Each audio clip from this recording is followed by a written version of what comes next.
Everyone, আজ হলো কি সানডে। সানডে মানেই ঘুম থেকে লেট ওঠা, প্রায় 10টা বেজে গেছে, কারণ সবার ছুটি ছিল, ছেলেদের স্কুল, হাজব্যান্ডের অফিস, সমস্ত কিছু ছুটি। আর দেখো বাইরের ওয়েদার, মানে পর্দাটা খুলে বাইরের ওয়েদারটা দেখাও যায় না, আগে জল মুছতে হয়, না হলে দরজা খুলে বাইরে গিয়ে দেখতে হয়। দেখেছো 10টা বাজে, বাইরের কি কুয়াশা।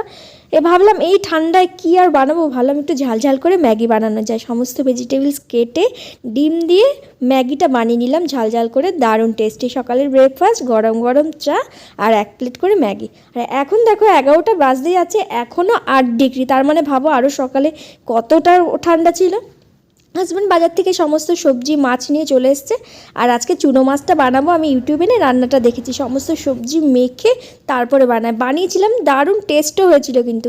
তো আর চুনো মাছ আর পালং শাকে বানিয়েছিলাম। আজকে আর ঠান্ডায় বেশি কিছু বানাইনি। আর রান্না বান্না করে আজকে বিকেলবেলা গেছিলাম একটু মলে, আসার সময় হালাত একদম খারাপ হয়ে গেছে।